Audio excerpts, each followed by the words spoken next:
Good afternoon, good evening to all of you. Very nice to see you here on a Friday afternoon. My name is Alexander Stubb and I have the privilege of being the director here at the School of Transnational Governance, and I would like to warmly thank and welcome our discussants and panelists here today.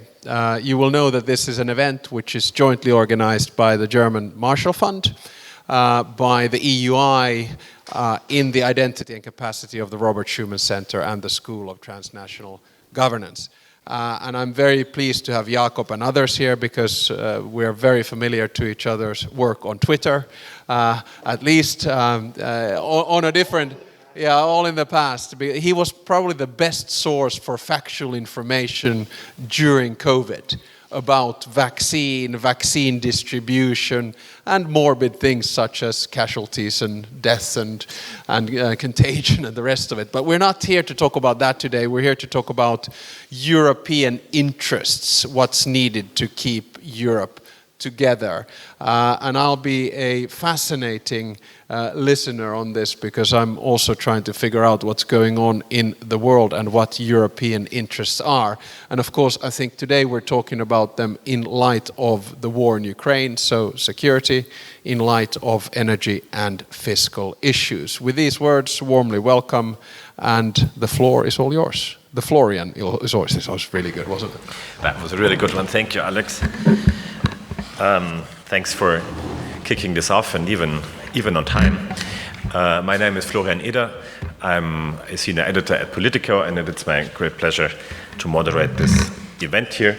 Let me briefly introduce my other panelists here on this. Sorry, I have to rearrange things a little bit. My other panelists have Jakob Kirkegaard, the author of the report that we're talking about and that we'll discuss in a minute. Maria Demertzis, who is from Bruegel, the think tank in Brussels, and both of us joined the School of Transnational Governance as part-time professors only last month, so this is also the first time to be here for me and for her in that capacity. And Jelena Dzankic, who is also from the European University Institute, and the co-chair of the Global Citizenship Observatory there. So I think we have a nice and broad mix of expertise here around the table, and I'll be happy to facilitate the discussion. But I would ask Jakob, please, to kick it off and to give us some food for thought. Well, thank you very much, Florian, and thank you to all of you, and not least George, who's in the audience, who was kind enough to actually be present when this report was first written. Because it may have my name on it, but it was actually also born out of a lot of discussions we had of an expert group that we had to put together, unfortunately, during COVID in a sort of fully virtual sense. So there's a lot more than me in it, if I can put it that way. But I think today is actually an interesting sort of scholarly exercise, because this report was written right before the war in Ukraine began. So it's a sort of an example of what I guess Harold Macmillan used to say, what's the worst thing that can happen to statesmen? Well, they used to say it was events. And what's the worst thing that can happen to new scholarly reports? Well, it's also unforeseen events, maybe. So what I hope to do now is to just walk you briefly through the report, and then basically at the end of this very brief presentation tell you what I think is relevant in the report, or why it is still relevant in the world of today, where we obviously have large-scale interstate war in Europe once again. But conceptually, when we started this report, basically, what is a European interest and why is it relevant? The report was initially conceptualized as basically the starting point was sort of the traditional paradigm from international relations, that national interests are really sort of these indispensable interests that all countries have, and it has to do with self-preservation, obviously in sort of economic power, utility maximization, survival, and getting ahead in these interstate rivalry. But then the question is, what happens if you apply this type of logic to the EU? Because the EU is obviously a hybrid It doesn't have, or at least until recently, until we started by using the peace facility to buy weapons for third countries. But beforehand, it didn't have any explicit military tasks. And we also had Brexit, which means that we now know that people can leave or countries can leave voluntarily. Which is not something that typically many countries, there are many examples of countries that have gone to war to prevent that. And the classical example, of course, is, I guess it's arguably the United States, right? The Civil War in the 1860s, which really sort of settled that issue. Can you leave that union? I think the answer to that question is clearly no. But the EU is different. The EU, you actually can leave. And if you factor that in, it's pretty clear. The report argues that European interests are therefore inherently different, though perhaps functionally, obviously overlapping with traditional national interests. And we basically argue that it has to do with, because you don't go to war to keep the European Union together. There has to be something else that keeps Europe together, and European interests are therefore broader than the sort of physical self-preservation. And ultimately, they are about, we would argue, the policies that are needed to politically preserve the European Union. And that obviously are policies for an entity that doesn't have a military capability, and obviously doesn't even have, with the, I guess, exception of some border protection measures or some border protection. The only uniformed EU staff is the border protection force, right? And therefore, what such an entity needs to do to self-preserve is obviously very different from what traditional states do to keep their cohesion. It's also very clear that Europe, a European interest, as they are expressed relative to other, especially large countries around the world, in this multipolar world that we talk about today, that the EU, which obviously is a euphemism in this report for Europe, unless you assume that you have a full political union at some point, then it's very clear that it's because you will continue to have distributed sovereignty between the European level or the EU level and individual member states, but all the military capabilities continue to reside with the national level, that the EU itself will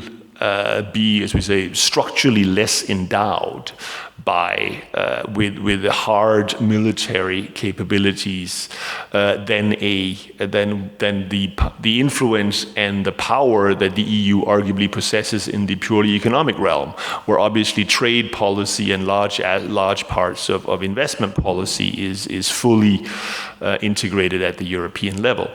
And because of this, and I think this has been very clearly illustrated during the recent 8 months after the outbreak of the Ukrainian war, the EU is a different actor than traditional, more martially endowed, obviously the United States as the classical case of the superpower. And it's now therefore not a coincidence that it's the United States that have provided the vast majority of military aid to Ukraine, whereas as the EU, while clearly, if you ask many people in Brussels, the fact that the EU is now spending its budget also on weapons is a major step conceptually forward.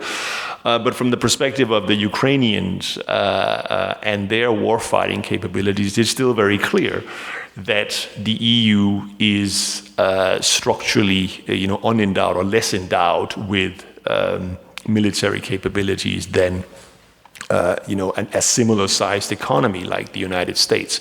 So ultimately, whenever you talk about European interest, it's a broader set of policies, and European interests are expressed or projected, if you like, across or beyond the EU's border in a very different manner than national interests are, or traditionally national interests are. So we came up with this general definition of what European interests really are. Those of you who are familiar with the thinking about national interest in the United States will probably recognize the intent of this broad general definition, namely as a sort of set of common interests that are indispensable for the continued preservation of the EU as a well-functioning entity and with its fundamental institutions and democratic values intact. You will clearly also see that this is in some way, I guess you could even call it a conservative outlook. It's really in many ways about preserving what the EU already is, which is a kind of conservative bias that I would certainly argue that traditional national interests also possesses. So it's not, therefore, an expression that is, or a definition of interests that are inherently forward-looking or teleological. They do not assume that the EU will move towards an ever closer union. If anything, this report probably is more with Mario Draghi's adoption of the American version of it, namely towards a more perfect union, which in some areas can involve more integration and in some areas may not. Again, this is the general definition of it. And then we came up, I don't know if you can read all of them, I just want to try to squeeze it in on just a few slides. But pre-war, we came up with 6 set of European interests designed for what is really the most relevant aspects for the EU, or the interest that the EU has in the early 2020s pre-war. And the first one flows very clearly from the general definition, namely to maintain the EU's democratic values and the rule of law. Which, of course, in the case of several member states, Hungary, Poland especially, is a continuing struggle. So this is really about avoiding backsliding. I think it's also very clear that there is an independent European interest in the economic realm, which is not necessarily to dictate that, or to even work towards necessarily that everybody's becomes as rich as Luxembourg. I don't think that's the idea here. The idea, though, on the other hand, is if you want to avoid, or if you want to ensure that the EU self-preserves, there clearly is an interest in maintaining, what we define as similar economic trajectories among EU members. It's about avoiding the deep idiosyncratic economic shocks, and obviously the Greek economic development from 2010 to 2015 is the kind of thing that clearly goes against European interest, because it clearly risks undermining cohesion. Then I think the report clearly makes the argument that we have seen it with the refugee emergency in 2014, 2015, that there is again, with the intent of maintaining internal cohesion, there is clearly an interest in upholding credibly and uniformly controlled EU external borders. because failure to do so, I think it's pretty clear, has the risk of, promoting national agendas and other types of policies by national governments that are clearly not only undermining, we saw this, we have seen this, to some degree you saw it during the pandemic as well, that risks undermining the internal market and other core EU institutions.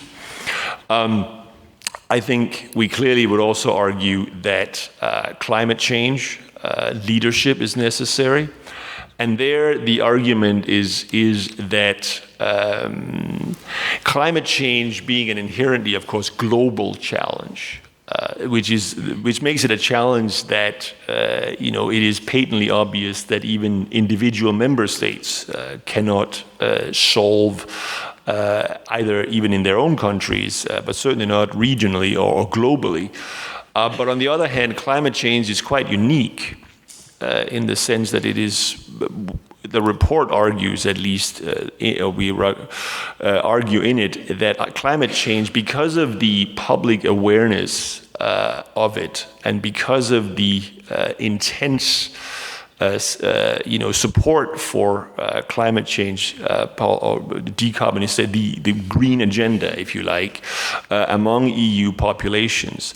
If the EU as an institution fails to actively promote and ensure that Europe possesses or continues to be a global leader of the fight against climate change, well, then you could legitimately ask, what is the point of the EU? I mean, literally, it would be a hugely delegitimizing event for the EU, and that's why, again, for self-preservation reasons, it's actually pretty important that you need to have or you need to position the European Union as a global leader here, because otherwise, as I said, you delegitimize the organization in the eyes of the public. And then finally, the two last sort of clusters of interest, you can call them, are more to do with the external projection of European interest. And the first one is really that partly as a function of the fact that the EU is a structurally under-endowed entity when it comes to hard power or even diplomatic, capability to project European interests abroad. The report basically argues that it's probably not a smart way to use scarce resources to, promote things like the Indo-Pacific strategy and other types of reflections of the EU entering into the sort of traditional rivalries among the two remaining clearly superpowers in the world, which is of course China and the United States. Rather, because the EU has a limited set of endowments for this kind of power projection, they should actually, the argument is that you should spend them in the neighborhood. That it's actually the neighborhood relations that are the EU's core interests, because that's where it can make a difference, and that's obviously also where the risks for the EU are located. And then finally, the issue for an entity that is predominantly economic in orientation. Well, the EU has a self-evident interest in remaining or sustaining the cooperative international system. And the way to do that, we would argue, in the long run, is to work predominantly with like-minded democracies, because they are ultimately most likely in the long run to share that view, that it is in their own interest to have a cooperative international system. So this was basically where we ended up before the war started. So then the question is any of this still relevant? And if so, which part of it? we would argue that a lot of this is actually still relevant, that actually Ukraine fits in very nicely with a lot of these original six core European interests. Look, Ukraine is clearly a democratic neighbor, and so the EU has values, strategic interests that you cannot abandon because of that. And this has clearly been vindicated or has now been endorsed by the fact that the Ukraine is obviously a candidate country. And obviously the EU has a very clear physical interest in Ukraine, namely that if you listen to this kind of rhetoric that Russia comes up with, sort of neo-imperialist stuff, it is pretty clear. I would certainly argue that Ukraine would not be the last country to be attacked by Russia. So clearly there is a self-preservation also for the EU, even though of course it is first and foremost increasingly so now, where we know that the overlap between EU and NATO memberships have increased significantly since the start of the war, clearly reflecting the depth of this physical threat that Russia poses. That's pretty clear. That's why Finland and Sweden decided to join NATO. And I think it's also, I would argue that the way the war is unfolding, although this is obviously something that we can discuss later, that we're at a stage where the frozen conflict scenario, I think, becomes increasingly unlikely, and I would even argue, and this is where it becomes relevant for the EU, that a frozen conflict scenario is probably going to be unacceptable to many EU publics, which may be in a contrast to because I actually don't believe that ultimately European publics are going to want to sue for peace to have cheaper gas. I actually think public opinion polls suggest the opposite. And I would certainly contend that, once we recognize that the number of civilian casualties in this war greatly exceeds that of even the civil war in Yugoslavia, this will even be, this logic will be amplified. And then, obviously, economic sanctions, they have had a major effect also on the European economy, but I would contend, even though we can discuss the efficacy of these sanctions, but they have actually done what you can realistically expect of economic sanctions, namely significantly degrade Russia's ability to conduct the war. I mean, there's a reason why Russia needs to source drones in Iran and artillery shells in Belarus and North Korea, because nobody else will trade with them, and that includes, by the way, China. So these are actually quite effective. And of course, the Russian counter-sanctions, if you can put it that way, namely the cutoff on gas prices, well, they clearly have had a negative economic effect that we're living every day now. But I think, on the other hand, is also very clear, and this comes back to the European interest in it, namely that the relative price shock that we're seeing on natural gas or other fossil fuels right now as a result of this war is going to be a massive accelerator in the EU's own climate agenda. I certainly, for one, consider the probability that the EU will reach its 2030 goals as far higher today than they were before the war. And then if you shift to purely military issues, there has been, you can call it European strategic autonomy or call it whatever you want, but this question about how can Europe defend itself even in the absence of NATO or the United States? Well, we need to recognize that Ukraine today is certainly because it's mobilized, but Ukraine will also in the future continue to be, by a pretty sizable margin, in fact, the largest conventional armed forces in Europe. I mean, the Ukrainian army going forward is highly unlikely to be not multiple times bigger than the armies of Germany, France, or the UK. And the amount of equipment that they will have either taken over from Russia or obviously been donated, makes that very clear.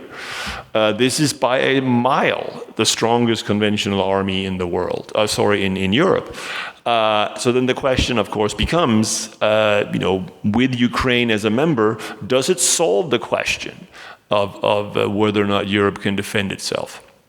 And then finally, as I mentioned earlier, clearly the United States has been the entity that has provided the majority of the military aid to date. But there's also a very significant economic issue here. The ongoing one, the one that's relevant right now, of course, is the issue of macro-financial assistance, where I think it's fair to say that the European effort to date has been somewhat erratic.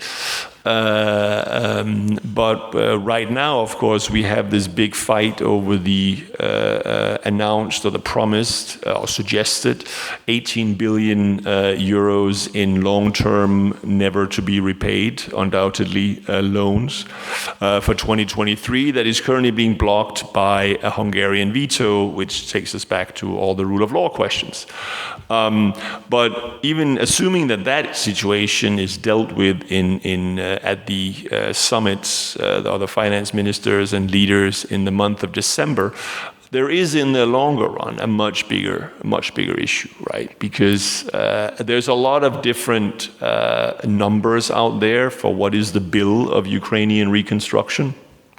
If you look at just purely physical infrastructure, it's sort of right now about 140 billion euros, if you believe the Kiev School of Economics. Obviously, with the amount of cruise missiles and other stuff that is being launched against Ukrainian infrastructure, this rises by the day. The World Bank, which also includes the cost of rebuilding or reconstituting Ukraine's small and medium-sized businesses, decarbonization, etc. They have a number of about 350 billion. And then finally, the Ukrainian government itself articulated at the donors conference this summer this widely reported bill of $750 billion between now and 2032, when, according to the Ukrainian government's own plan, Ukraine should be fully rebuilt and fully decarbonized and basically ready to be competitive inside the EU. So, 750 billion is very clearly, a number that includes both public and private Ukrainian and, foreign and domestic investments. So it's a sort of very big aggregate. So it's clearly likely that the ultimate bill is likely to be less than that. But it is also very clear that the ultimate bill is likely to be in hundreds of billions of euros.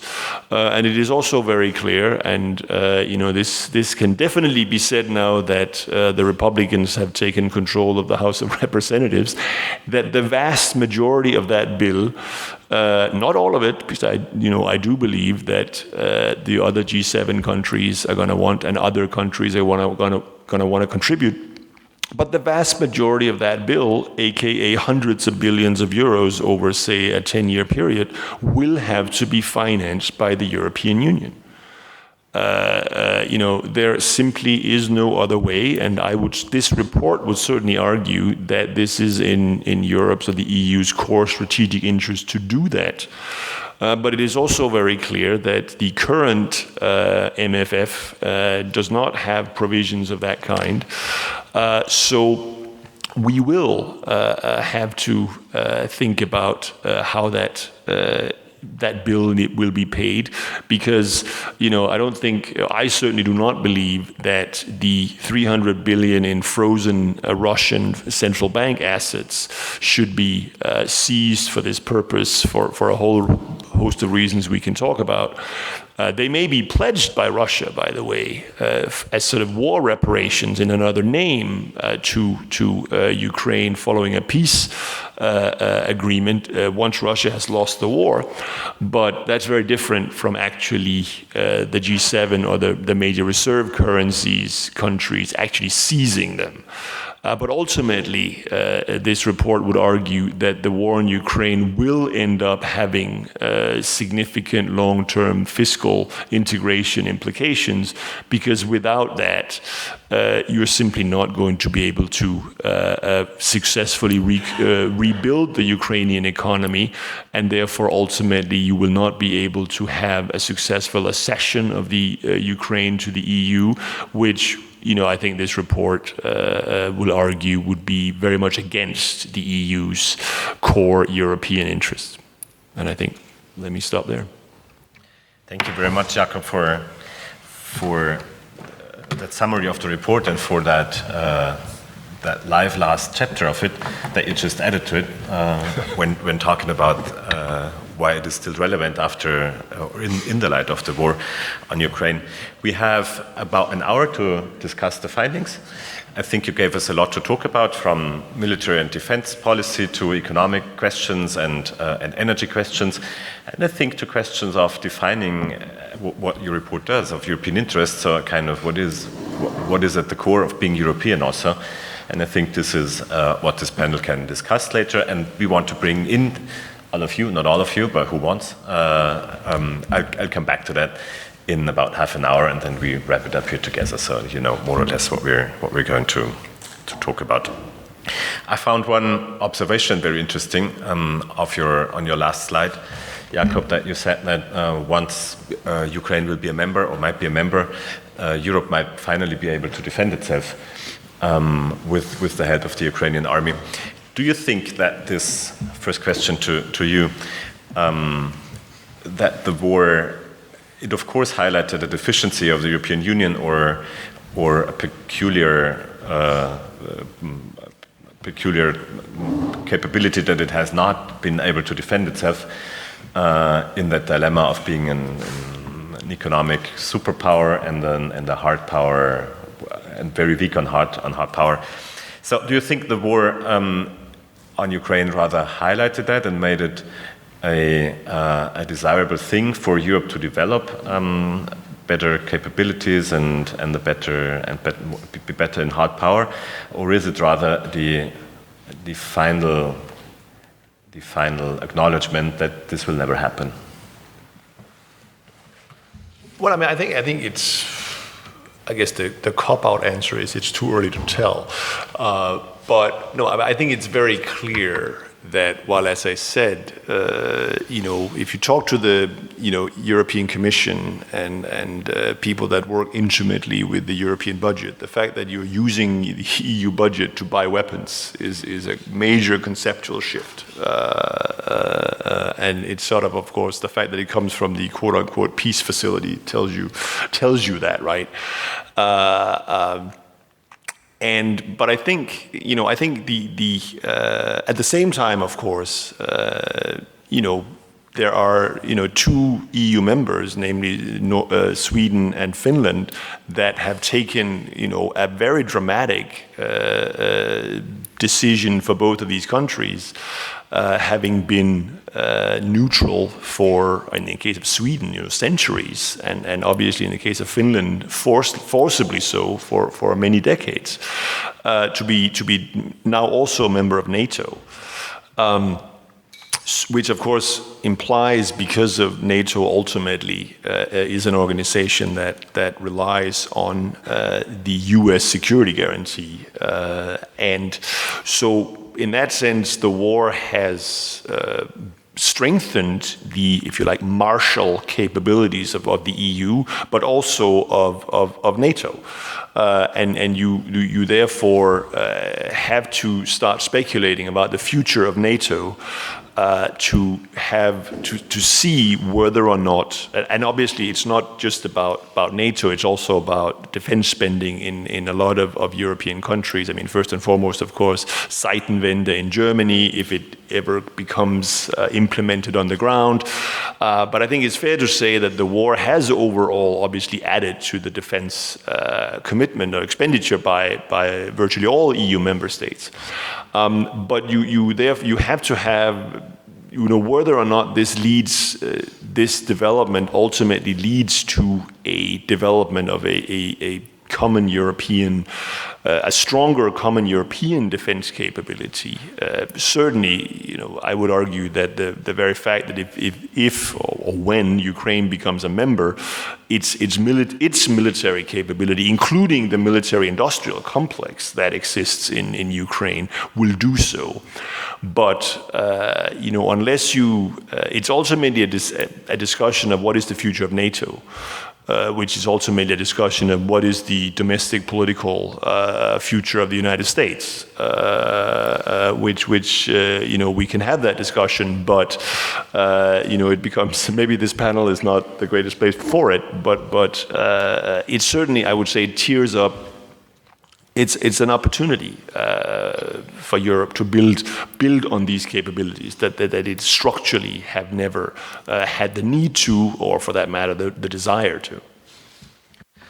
I'd like to ask Jelena next. What do you think the war on Ukraine has done to European interests and done to Europe? Is the European Union today a different one than it used to be in February? What's your take if you look at the report that Jakob presented to us? Thank you so much. This has been a fascinating report to read, and I've learned a lot. And for me, the notion of European interest is something very much rooted in questions of identity. And if we think about the European Union, we shouldn't forget that the EU is at the same time also a community of identity and a community of law. And this is where I think that Jakob's research essentially makes an important contribution, because this combination of identity and law has been central to the formation of the, let's say, political concept of, if you wish, European interest. Now, if you think about what the EU has been, so technically, if you look at the laws, it has evolved a little bit, but substantively it has remained the same. But I think the purpose of the EU has changed, and the future of the EU has changed. And I think that we have seen this in the context of the EU's approach towards enlargement, but also the greater neighborhood policy, etc., etc. Now, I'd like to ask, before perhaps continuing on the identity-related matters, one thing that I found fascinating, and which I would like Jakob to perhaps elaborate a little bit more, is that you said that you use the EU as a euphemism for Europe. So what would this EU or Europe as its equivalent entail? So where would be the borders of this EU? How would it look institutionally? And how would you see this European identity evolving as a consequence of the Ukraine conflict? No, that's a very good question, obviously. No, I mean, I think to start with the easy one is the reason that there is in the report an overlap between Europe, or essentially an equation of Europe with the EU, is that this is about a report about European interests, and in order to have interests, or at least be able to utilize them or act on them, you need to have a capacity to act. And Europe, the European actor that can do that is overwhelmingly the EU. So that's why the EU was the sort of change agent, if you can use that expression, or the actor that expresses and acts on European interests.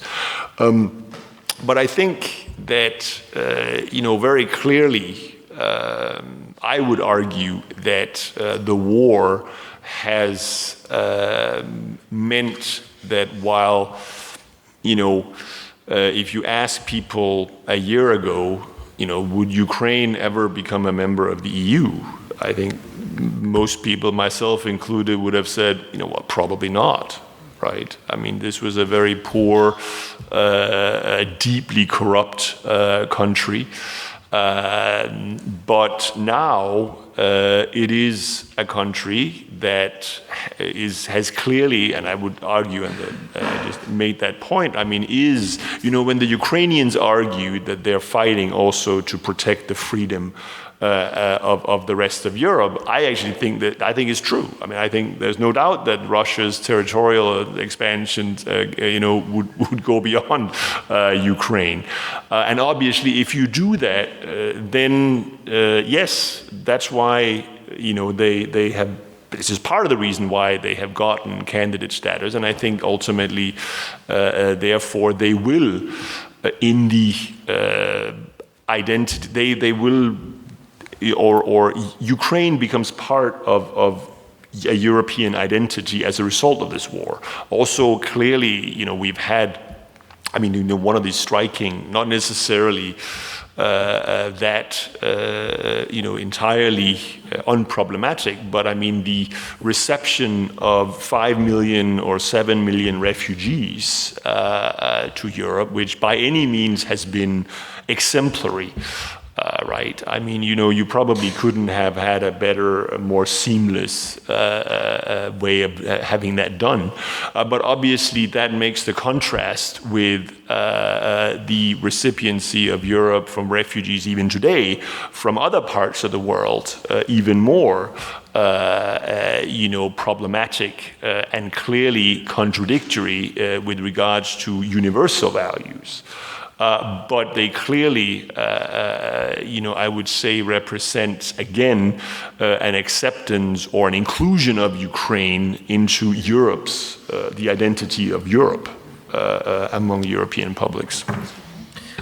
Maria, I'd be interested in your take on this. We've heard a lot about how the EU has changed or is changing in the light of this war. You're an observer of Brussels and of the dealings and doings of the Brussels institutions. What's your main observation there? Is the EU stronger or weaker? That's the main question, I think. Thank you very much, Florian. Thank you, Jakob. That was really, I agree, it was a fascinating report to read. And also, I learned a lot from reading it. So, just to your question directly, and then perhaps make a few comments on what Jakob said. Europe is quite good at getting stronger through crisis. So, if this is yet another crisis, which of course it is, then I think we are stronger. I think, and there are many ways to justify that, I think. Despite our differences, I think good things will come out of decisions, common decisions by country that will justify this effect, not least with respect to Ukraine, how we deal with it. I am not sure what the outcome will be with regards to Ukraine's membership, but I think I take all the points that Jakob made. If you allow me, I wanted to make a few comments on certain things I heard. There's so many to pick on, and let me just maybe pick 4 small ones. The first one I'll say is that there has always been a doctrine that, and actually very much at the genesis of the EU, that countries that trade with each other do not go to war with each other. And actually that goes to explain the state of the world that we're in today, that we actually are in some sort of a conflict, even if it isn't a military conflict. But in any case, some adversaries are being created as the world polarizes, but we don't give up on trade, which is something very strange to acknowledge, that the fact that we continue to trade, even though we might be in some sort of a war with each other, even if it is in a military war, that's actually strange. I think this is strange. And that, is that with the context of, I was often thinking about the US-China narrative on decoupling, and actually it's very difficult to achieve something like that, because economically US and China are very interlinked, and so the idea of decoupling politically makes no sense. And so what do you do? How do you go about conflicts if you actually continue to trade? To this day, we are still importing, we being the EU, is importing gas from Russia. We have not sanctioned that, and we still import gas from Russia. 9% of our imports of gas still come from Russia. That's very strange, actually, if you think about, we're speaking the language of war here, we're preparing to defend ourselves, and yet we still buy gas from Russia. And we have actually not sanctioned gas from Russia, and we often worry if all the countries are going to hold the line, faced with a very tough winter from a point of view of the climate, will countries in the EU hold the line on gas? This is a question that we need to think about. But that's point number one. And point number two, slightly different point, and it comes to this issue of identity. There's two graphs in this report, which are very, very nice to read. The first graph asks all EU countries, do you feel more of your own nationality, or do you feel your nationality and European? And there is a ranking of countries in this respect, right? And it goes one way. The second graph asks the question, would you like the EU to do more for you? And it's interesting that the ranking goes exactly the opposite. Those countries that actually say, I feel both European and my own country, are actually also the ones who do not want necessarily Europe to do more. And the other way around, those countries that actually feel more on the nation side and less on the both nation and Europe, actually want Europe to do more. And I don't know how to explain this, but I think it points to the fact that it's not obvious to me that all countries want the same thing from the EU. So when you are trying to define European interests, do we understand national interests before we aggregate them up? It seems to me that there are countries coming into the EU for very different reasons. Primarily economic, but even the economic side, the driver of their interests are actually quite different. And just a quick example, countries of the South that have had huge inflationary histories really want the stability of the currency coming into the EU and to the euro. Countries of the North are a lot more interested, are primarily more open to trade, want the scale that the EU gives. Just one example before I even comment on identity that is not my field. The third point I wanted to make is your last point on sustaining a cooperative international system and sustaining good relations with like-minded third countries. Just for the sake of being contrarian, I really have an allergy to like-minded third countries. And the reason why I have that is because, in particular, if you want to maintain a leadership on when it comes to all things related to climate, it is with the non-like-minded countries that we need to engage. And I would have liked Europe to take an effort to sort of say, of course I will maintain my alliances because we need alliances, but it seems to me that we need to go beyond the like-minded to the non-like-minded. How do we engage with those?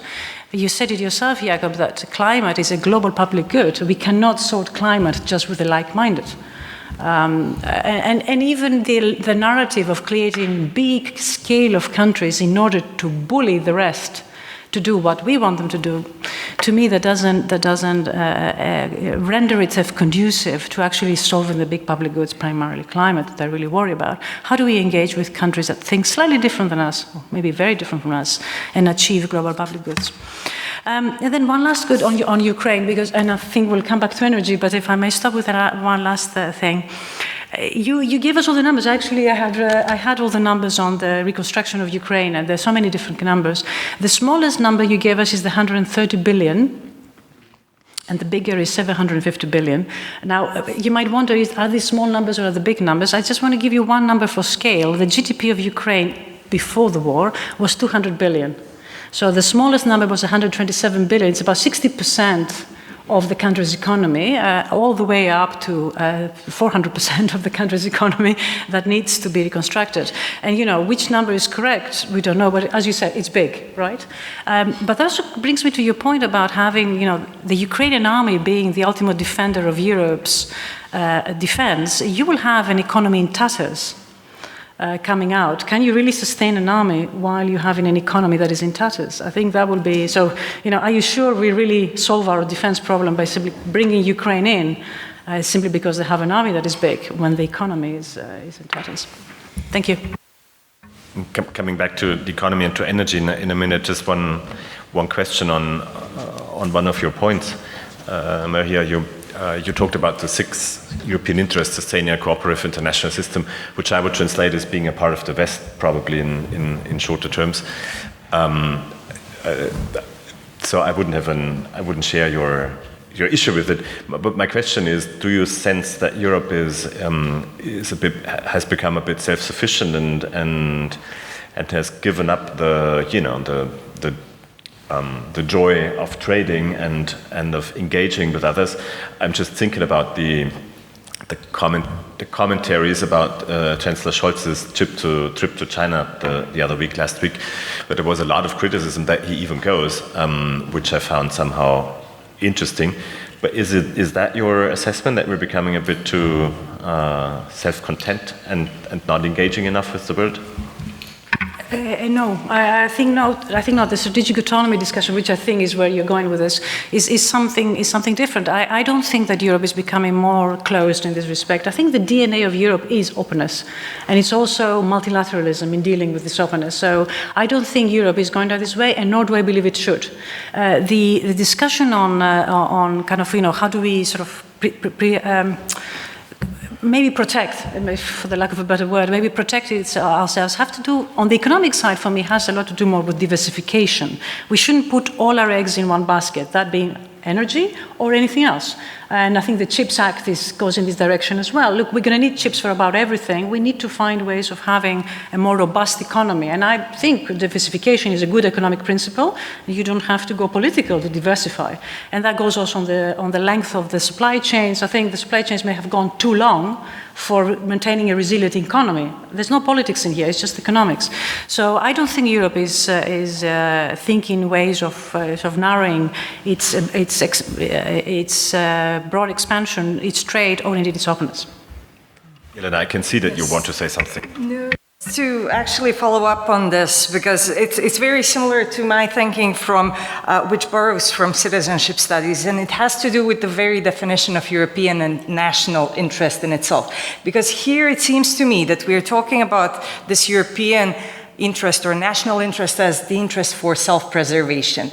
Whereas if you think about the ways national interest is articulated primarily in constitutions and citizenship laws, it's through a set of differentiated areas that don't have to deal only with security, but also with economy, with a common approach. And I think that this is something that has treaty grounds also in the context of the European Union, and something that can be used to forge a greater unity also in the context of Ukraine.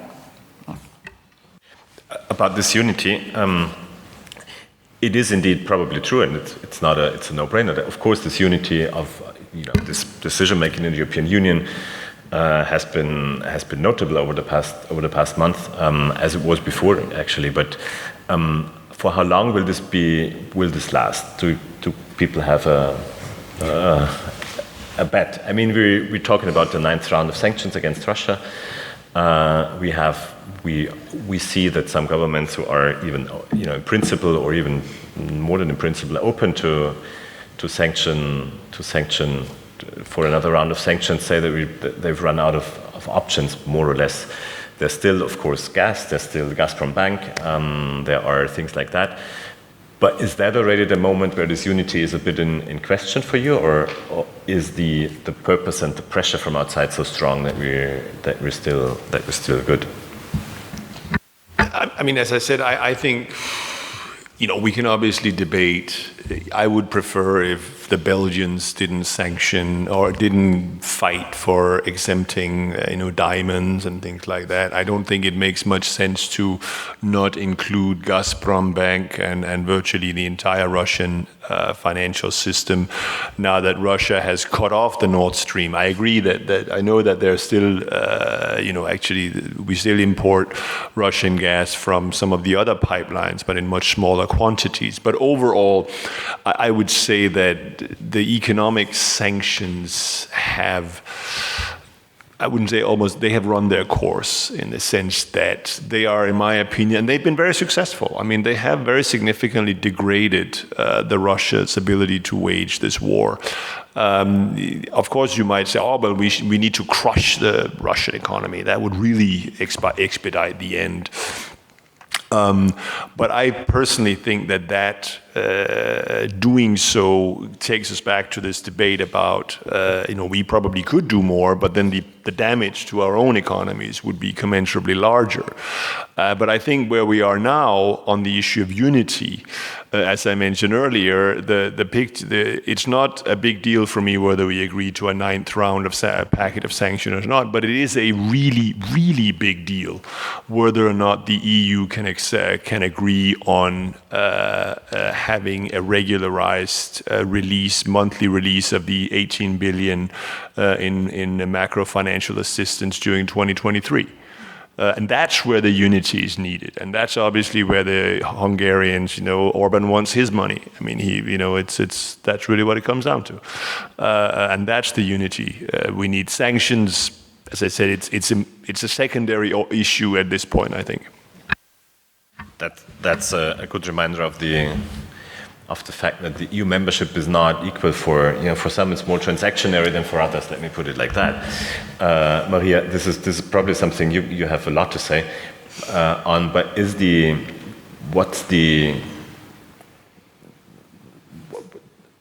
Jakob is describing in his report a conflict. These European interests can sometimes be in conflict with one another. You're just describing one. Of course, if you would try to crush the Russian economy, then the repercussions and the impacts on the European economy would be much bigger. Do you think that balance is being carefully struck at the moment? Yeah, I mean, I think we actually recently looked at the impact on the Russian economy all the way till let's say the end of August, and end of August is important because it's at the time that I think the Russians started releasing a lot less data, so we can no longer rely on the data that's coming out of Russia.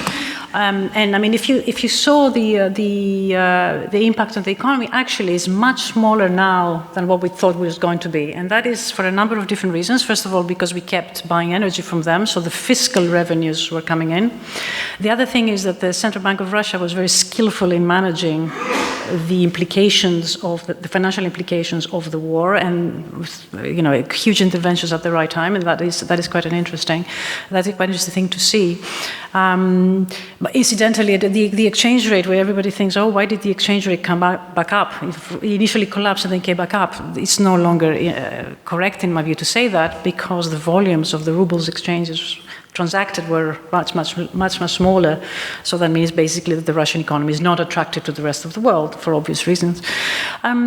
But I think I wouldn't use the word crushed, because that is just not what we've seen so far, simply because the revenues on the fiscal side have been very successful all the way up till the end of summer.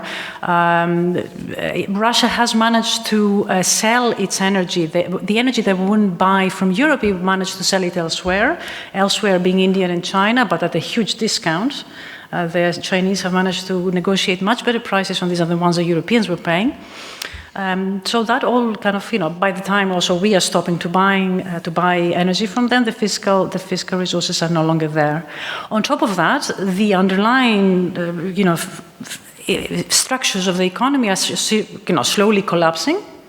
And the voluntary sanctions, out of which there are many companies that actually left Russia, means, and they will not come back, that basically means that the fiber of the economy is no longer there.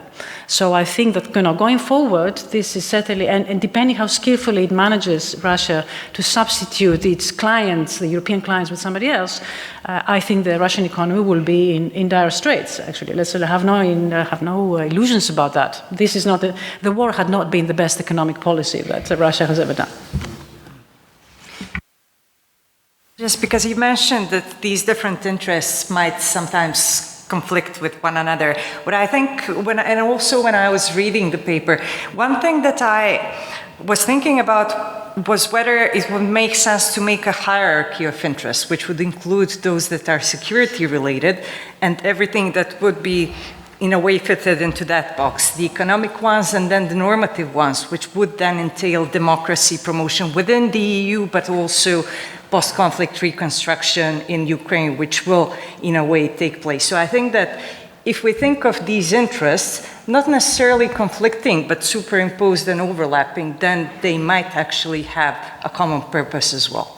Well, actually, just on that very point, this was actually one of the things that was widely discussed when we were, writing the report. And the issue is that the specific reason that we did not want to do a hierarchy and placing the sort of security issues at the top is the fact, as the report describes, that European interests are broader than just security. It's not just about security to keep, the EU together. It's a broader set of issues. It includes also, and you don't want to write a report, it's mostly about foreign policy, right?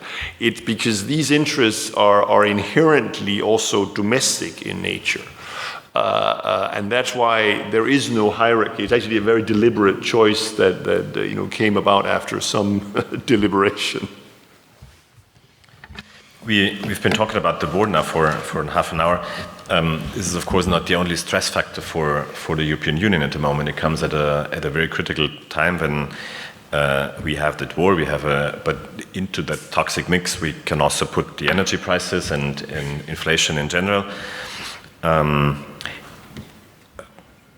I'd like to ask you, Maria, this is the situation, and the situation awareness is there. But then we also have the long-term goals of the European Union and the Green Deal and the reduction goals, and all that. What's your very broad assessment? Is Europe living up to the challenges at the moment? How's Europe doing? So, thank you for that question. I think that's in all our minds, that question. So maybe I give some information on this to attempt an answer. So the first thing is I will agree with Jakob that when he said that this has really accelerated the transition to greener energy. I think that is correct, and you see it in all fronts. We are using a lot more green energy than we had in the past. We are doing a lot of interesting investments, not least because of the money that came in through the RRF fund in Europe, the Recovery and Resilience Fund that was negotiated during the pandemic, but is serving us now also in purposes that we hadn't anticipated back then. On the energy side, so I think. The first measures that the European countries put together, which were, if I may call them instinctive measures, they were measures to help citizens deal with exorbitant energy bills. So countries put in fiscal measures, direct subsidies for energy consumption. This was, of course, a very good thing to have done because it protects the households, but actually had the side effect that it did not incentivize citizens to reduce the consumption of energy. Very quickly we realized that without actually reducing the consumption of energy, we're not going to make it. We need to consume this. And the orders of magnitude of reduction in energy that we needed were about 50% by comparison to what we were consuming before this measure, had we not had that problem. 50% is a lot, right? I mean, and that goes across the board, industries, consumers, everybody. Looking at the numbers now, we have a database where we're measuring all this. We are doing very, very well. When it comes to consumption of energy, we're doing very well. The measures have changed. We realize that actually, all of us realize that we need to do something about it. Both the companies, but also households, have reduced energy. In some countries, I'm thinking of Finland, 50% reduction of gas, because it's the highest in Europe, which is very interesting to see. Now, this is helped also by the fact that the winter is not as strong so far. That remains to be seen whether it will continue. But so far, we're doing very well.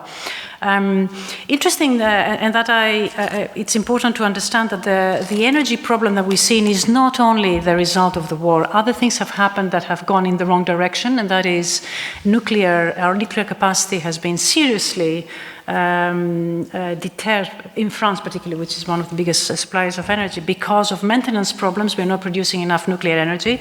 Actually, the biggest reduction in energy consumption comes from the reduction in the nuclear consumption.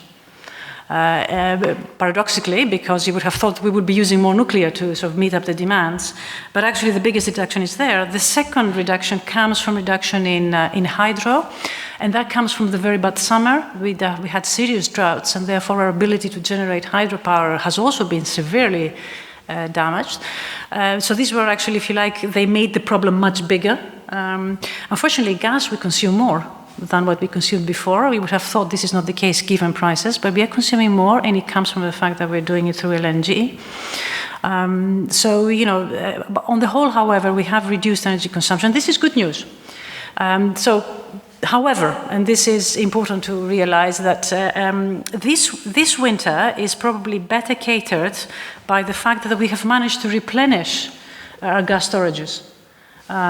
We bought LNG, and also China was not operating because China is in a zero-COVID policy. Next year, we won't have Russian gas, so therefore the global supply constraints on gas will be obvious to us. And of course, China is probably going up and up. So I think this year is probably well covered, but next year. So I think it's important to brace ourselves for a second bumpy ride. So we'll have another winter of saving energy. You go first. No, I mean, but I would just say that, I basically agree with pretty much everything that Maria said, but I guess I take a slightly more optimistic view of also next winter, right? Because I think, ultimately, if you just look at gas forward markets, right? Forward curves are flat. They're not pricing in higher energy prices, LNG prices next year, which basically means that's the market's opinion. And, obviously we can come up with all sorts of scenarios for why the markets must be wrong, but there is this sort of assumption, I sometimes feel that, next, we'll somehow muddle through this winter, but next winter it's going to be much worse. But the reality is also, the first floating German LNG terminal in Wilhelmshaven was less than 200 days it took to build it. That's pretty impressive. Yeah. If you'd asked people last summer, can you have this done before the end of November? People said, are you crazy? I think not only, and this is, I think, also important, not only have we actually, as Maria said, managed to reduce energy consumption, certainly both household, but certainly also industrials sector, but aggregate output has actually not decreased. It's pretty flat.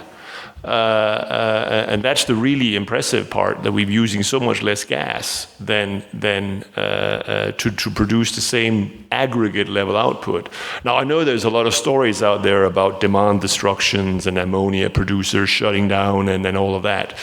If you're a CEO of major German chemical companies, this is the worst crisis that would ever happen, right? But, the reality is that the sky hasn't fallen. And I think it's important to recognize that with the fact, if we believe forward markets, if we believe that gas prices will not rise more than they are now, that is, yes, it's a 5-time roughly increase from the level of early 2021. So it's a massive relative price shock, but it's not scarcity, it's not anything else. And I think importantly, for many industrial users, it's not necessarily an overall production cost increase that is much bigger than that in which these companies would have suffered had they, or when they have to buy their emission trading permits at current prices. So basically, this is the gist of my argument, is that when these companies run around and say the sky is falling, they're just looking for a bailout. Literally, they're just looking for a bailout. Because the reality is that their business models would have been undermined by the update to the ETS and the fact that they would no longer get free permits within the next 3 to 5 years. Now they have to do it faster, sure. It hurts, there's no doubt about it. But it's not the end of the world. It's an acceleration of an impact from the climate change that we have all agreed on. And obviously that they wouldn't get a bailout in order to achieve. Fascinating argument. Keep that in mind. I have one question one question for Jelena, and then I would like to come to you, and I will start with Alex, who already raised his hands to make a point about Finland, I think. Well, you don't have to, I just saw you. That new approach to saving energy and spending energy that probably all of us know from your friends and family. Does that have is there an element of of sticking together, of identity, of now we're all in one boat, so to say. To that, you think that can be an element of identity building as a community? That's an interesting question, which I was actually hoping to ask Maria and Jakob, and I have it down, because I think that there has been a very different approach to this issue from people, from the consumers of energy, etc., and from the national governments. And while we see solidarity forged at the European level, we also see some discrepancies, and there has been some pushback, especially from Southern European states, when it comes to reducing energy consumption. So I think that while you can see the forging of a greater, say, European unity and identity at some level, and especially at the level of citizens of Europe who, in a way, feel it on a day-to-day level. And to be honest, being from a part of the world which has not had electricity during the conflict in the former Yugoslavia, I think that this solidarity kind of among people shows a lot. Now, at the level of national governments, I think it's a slightly different story. And this is where I think national interests in a way are unable to forge together into a European interest. So this is for me a story of perhaps a unifying moment being in a way not used to its best potential. Thank you. Who has a question? Would you like to? Sure. Do we do the microphones? Yeah, please.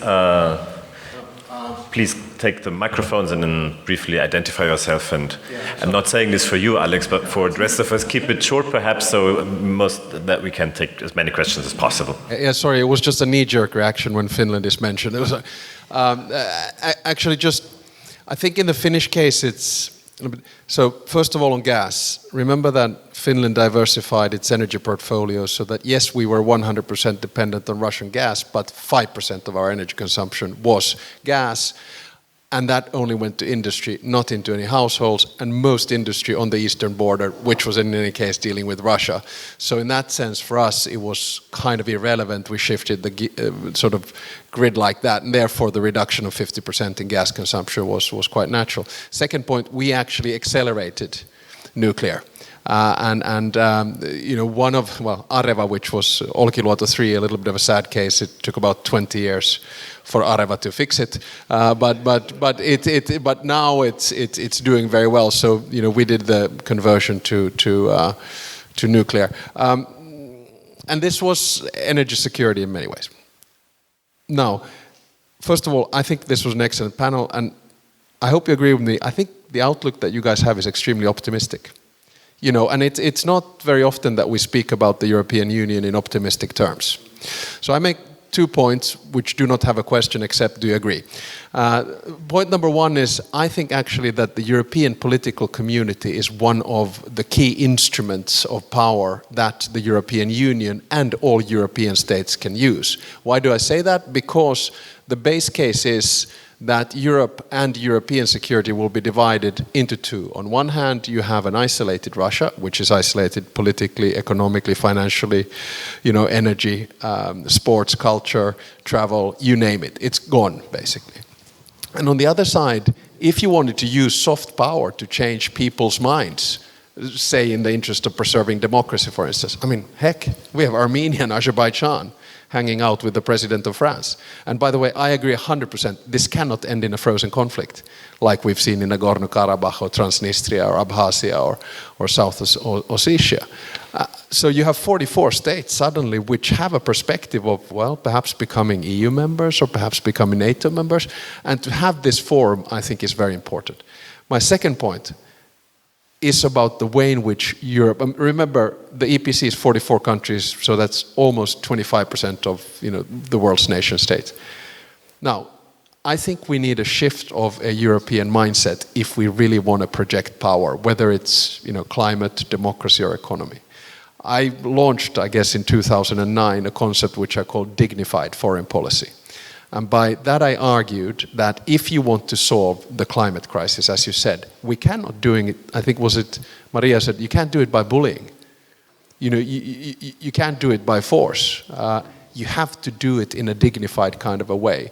So I think we really need to shift the mindset. And the big worry, here's my question, the big worry is that now we're already starting to see a lot of people say, oh, you know, we can't do business with China, or we can't do business with autocracies, or etc. I think it's counterproductive. Europe basically has to, sorry to say this, it has to compromise on its values in the name of its interests. Do you agree? Well, good question. Do you agree? Yeah, the ever-present value versus interests discussion. No, I mean, I certainly, I mean, first of all, yes, I think ultimately I agree with your assessment that this is quite optimistic, actually, in its outlook. But I think, you know, if you look at how Europe has dealt with first the pandemic, and now, I would argue, based on the gas price outlook, is dealing with the current energy price shock. Pandemic-wise, nobody in the world did better than the EU. We can see that now. I mean, there's no long COVID problem here. It's basically done. And I think our response to the war, if we manage to help Ukraine win the war and rebuild it, as well as wean ourselves off not just Russian fossil fuel, but all fossil fuels in the process. I mean, it's a triple win. But I think while we should certainly continue to trade with autocracies, and there is actually in the report a couple of paragraphs on this issue, that it's not, you know, this is not an endorsement of you know, the policies of the Trump and Biden administrations on this issue. We can then get into the nitty-gritty of particular dual-use items and those types of things, but broadly being open for trade, absolutely, because, you know, China is now the biggest and most rapid adapter or adopter of renewable energy. I know they still build a lot of coal-fired power plants as well, but they also build more wind and solar than certainly Europe and the United States does. So yes, I agree. Maria, this was actually, Alex put it way more elegantly than I did before, but this is actually the question that I meant to ask. Is it worth compromising on the values for the economic interests and interests of Europe? So this is a very important question. I would actually even go further than Alex and say that it seems to me the narrative doesn't have to be on value terms, but simply because what do we gain from that? It's as though we are aiming to gain the moral high ground, but then we do business anyway, exactly. Right? So, I mean, to me, this is not about imposing values on others. I think we should not compromise within ourselves what our value system is. But beyond that, there is a world out there. They think differently, and you know, if the world works this way, I don't think we should aim to impose our value system on others. In exactly the same way that we don't want others to impose their value system on us. I think that's it. Now, I will have a lot more problems if the EU did not have an agreed system of values. That I will find a lot more difficult to live with, because we are doing a lot more than just trading. But when it comes to the rest of the world, I think we need to have a completely different narrative from the like-minded, which goes in this direction, and with this idea that, you know, we can do it alone and we can do it better. I just simply don't think we can. On Alex's EPC, the European Political Community issue, I think I agree with you. This is a very good way of doing it, but with one proviso, and George will know about this. We discussed this very extensively when we met back in Hydra a few months ago. Is it a substitute for enlargement? No. Well, there's different views out there. For the French it might be, but no. Well, but you see, that's it. And I think if I was on that side, I was aiming to become a full member of the European community because I happen to share the same values and all the other stuff, I would be very worried that this is a substitute for enlargement, in which case, you know, I wouldn't be so uphold about this. But for the rest, I agree with you. You know, full membership is a very difficult way of moving, and therefore, if we can find other ways of doing it, it will be very welcome. But not sure we are there yet. Jelena, I'd love to hear from you, particularly on that point. Yes. How long do you want me to talk for? No, but I think that this, the thing that Alex mentioned as the second point, the shift of the European mindset towards compromising on values for the sake of something else, or stability or economy, that's what's been going on in the Western Balkans for the last 20 years or even more. There's a whole literature on the European Union essentially overlooking democracy promotion and the rule of law for the sake of keeping the region stable. So that's something that's already happening to a certain degree. And I think here, Maria, I would agree with you, but only partly, because I think that there are countries which aspire one day to EU membership, and that's where essentially European values would need to find some way to get through one way or another, right? So there has to be, well, the European Union should not stop doing business with the countries for the sake of certain things. I think that the value issues, especially in the European Union neighborhood, do have a significant power, and that's where also the European Union has this potential to be a soft power that it should be. I agree.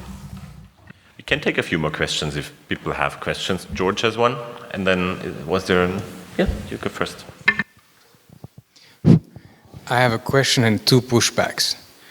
The question is, and we've had this conversation a little bit, Jakob, during the group, is can you say a word about how the narrative on European interests maps onto the question of pursuing European public goods?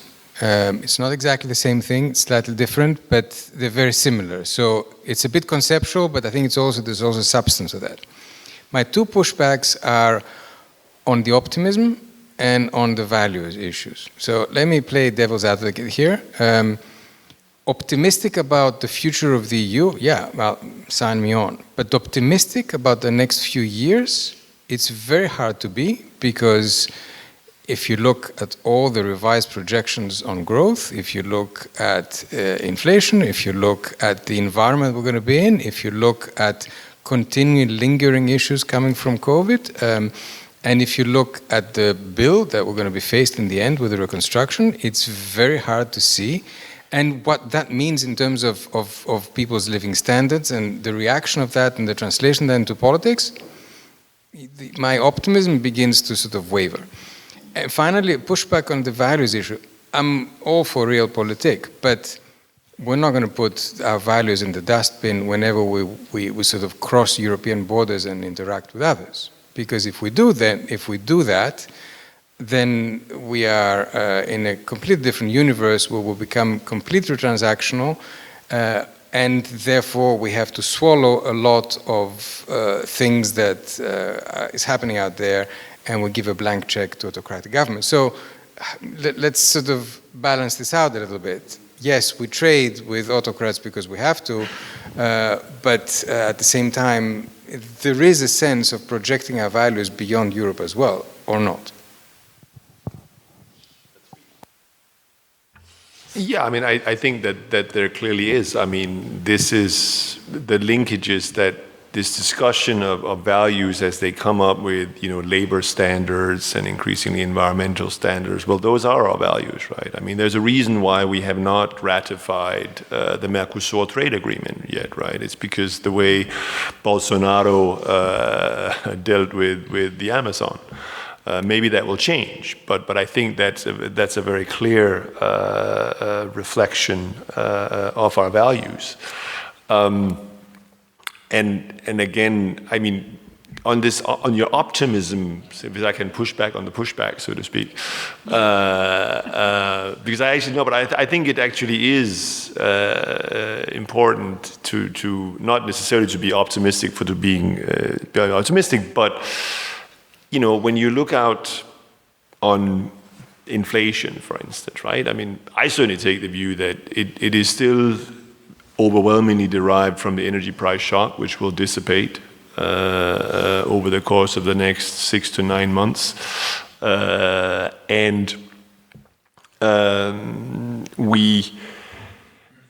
you take a look at global growth. China is facing a very dramatic slowdown. Is it overall an inflationary world beyond the next 24 months? For me, it's quite difficult to see. So there may be short-term political implications of it, but on the other hand, the number of crucially important European elections in the next 24 months, I think, is relatively limited. So my view would be that, and by the way, I say this in Italy, where obviously 24 months is a long time for any government, but my bet would be against elections even here. So I don't think, therefore, the spillover of the current situation into the body politics will be necessarily very high. We just saw the U.S. midterm elections. It actually turned out that things like abortion and a bunch of other things was more important than the inflation numbers, I would contend. So I think, therefore, that there is still a reason to be optimistic. Just one. No, you go first.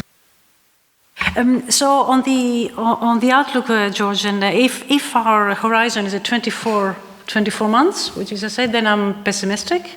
If it's beyond 24 months, I think I'm optimistic. But I think that's what you said too. So I think that's basically, I think there's a bumpy ride in the next early business cycle. But after that, of course, it's predominantly energy.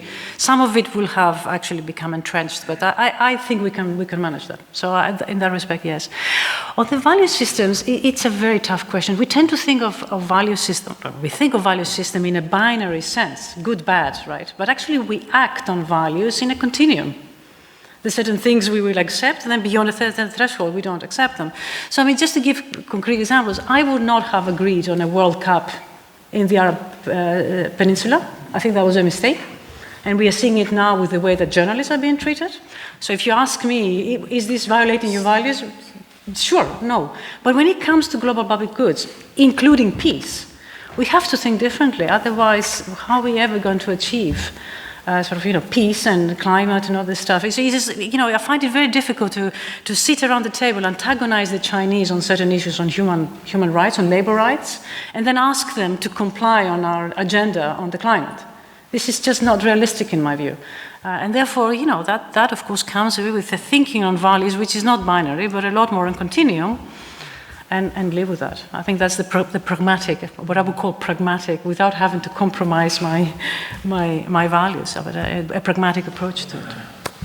If I can I think what both Maria and George and perhaps also Jakob were talking about as the prospects were some sort of cautious optimism for the future, because we have to understand, we have to believe that things will be better, but we have to be also realistic of the implications and of the war on Europe. Now, we've talked a lot about values here, and I guess that there are different ways to understand them. So are we talking about values in the sense of the EU's treaties, or are we speaking about broader values that are outside the scope of what the EU actually is? Because I think that there is a difference in the ways in which the EU projects these kind of values externally when it comes to those that are enshrined in the European treaties and those that are broadly more normative. So I think that this is also the difference when you speak about striking a deal with China and then essentially trying to, or overlooking their approaches to human rights. So this is, I think that it's kind of a difference when we speak about these issues in normative terms. As we are already running out of time, I would wrap it up here and invite you all, for all those questions that haven't been asked yet, to approach the panelists here bilaterally and hang around for a little while. This is what we're going to have next door. I just would like to ask all of you one last very simple question of your takeaway from the discussion and from this evening. So what have you learned? Starting with you, Jelena. I have learned a lot, and I have learned that the question of European and national interest is far more complex than what we assume it to be, that it's not about the external projection of power, but it's also about the questions of European identity, what the EU is, and how it will evolve in the future. And I'm very grateful to have had the opportunity to participate in this panel. The same. Same end. The same end. If I may add, oh, it's not the but. No. And if I may add a wish, because it really is. I mean, more as a citizen, actually, that I think the European project was a project of peace, and I would like us to maintain that and strive for peace more than anything else, because without peace, everything is secondary and third, and so that. Well, I mean, I actually had my own, you may recall at the beginning of my talk when I said the question was whether this report held up to the events that have occurred since it was written, aka Ukraine. And I think, I take away from this discussion that at least partially it does so, that actually it can be the foundation or the basis of discussion also of these kinds of shocks. And then, I guess I take away a certain optimism still about the European project from, obviously, since I wrote the report, that's my own view, but I mean, I come away with it that it's, shared by at least some other Europeans. And mine is actually the same, with the hope that, of course, it can be the starting point for, or it can be fostering more unity in European and acknowledgement of European interests. I think what became also clear from this discussion here and from questions is that we all have to hope that the loss of wealth and the inflation is not ruining it all. So I would leave it here. Thank you very much for the discussion, for the report, and for setting it out for you, and Maria and Jelena for the lively debate and for the discussion, and you, of course, for being here, for your interest, and have a lovely evening and a wonderful weekend, everybody.